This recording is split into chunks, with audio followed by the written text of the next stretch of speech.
Oi, pessoal. Tem uma frase aqui nessa obra, A Experiência Junguiana, do autor James Hall, que me chamou a atenção e me deu vontade de tentar uma explicação sobre esse assunto, tá? A frase está no tópico Psicopatologia e Individuação, na página 65, e diz assim: muitos sintomas aparentemente patológicos podem ser vistos, do ponto de vista da psicologia analítica, como substitutos de um passo necessário da individuação que o paciente tentou evitar.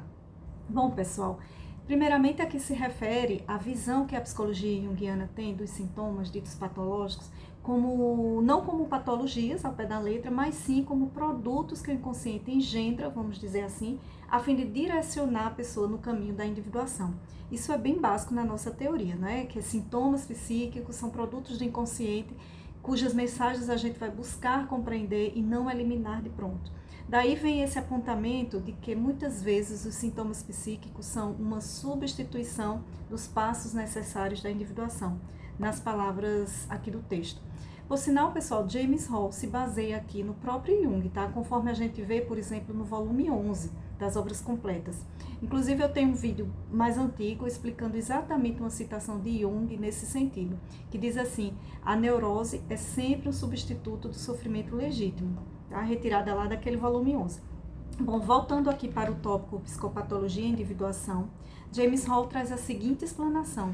Vou citar alguns trechos, tá? Porque são bem interessantes. Ele vai dizer assim: o ego em processo de individuação alcança repetidas vezes pontos nos quais deve transcender a imagem que fazia de si mesmo até então. Trata-se de uma experiência dolorosa, pois o ego se identifica continuamente com as imagens que faz de si mesmo, acreditando que a imagem com que se identifica num dado momento seja a pessoa real. Eis a razão por que as respostas à clássica questão "quem sou eu?" permanecem a todo momento abertas à modificação. Contudo, a total manifestação de uma parte do potencial pode exercer um efeito inibidor sobre uma outra parte, igualmente importante. Aquilo que se mostra consistente com uma dada identidade do ego pode estar se interpondo no caminho de uma outra identidade do ego, mais ampla e abrangente, que está tentando formar-se no curso da individuação. Esta interposição costuma suscitar dilemas morais. Dois pontos. A lealdade para com o bem presente pode inibir e destruir o bem futuro, mais amplo. E daí o James Hall vai concluir o seguinte: muitos sintomas neuróticos têm como causa a tentativa do ego, no sentido de recuar diante de um desenvolvimento necessário no processo de individuação, tá?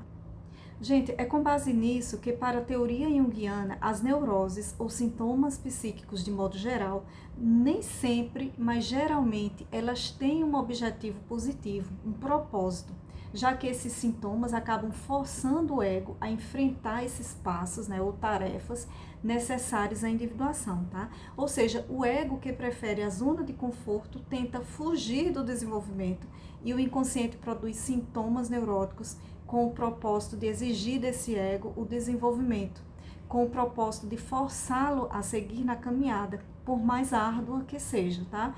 Para ficar mais claro, vou citar o exemplo aqui do próprio autor, né? Vejam só o que é que ele diz. Se, por exemplo, recuamos diante da aprendizagem da expressão do sentimento normal de afirmação, costuma haver o desenvolvimento de um quadro clínico de depressão.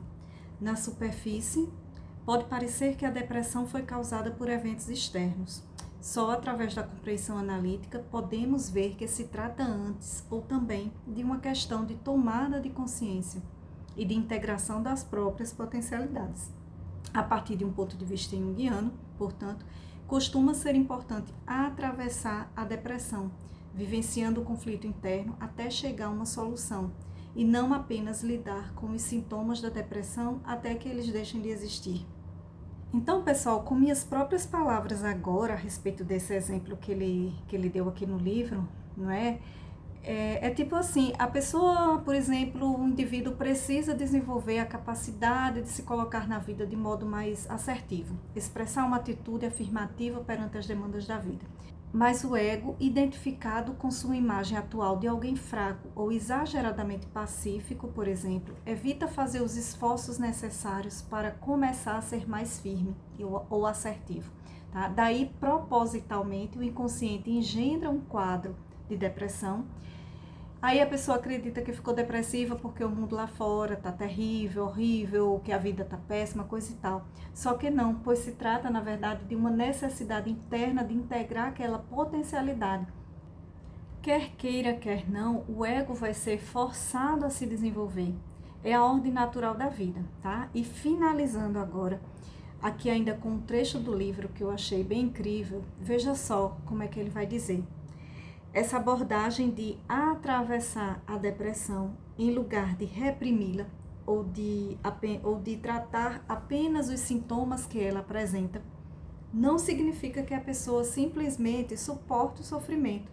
Pelo contrário, a pessoa participa dele. Nos problemas neuróticos e de caráter, a pessoa é, no sentido bem real, a enfermidade. Livrar-se dos sintomas sem uma profunda mudança interior é análogo a acabar com a febre e deixar inalterada a infecção que a provocou. Por isso, pessoal, que o tratamento junguiano tem por alvo muito mais do que a cura da psicopatologia. O que visamos de fato é a individuação, para que a pessoa manifeste suas potencialidades inatas o máximo possível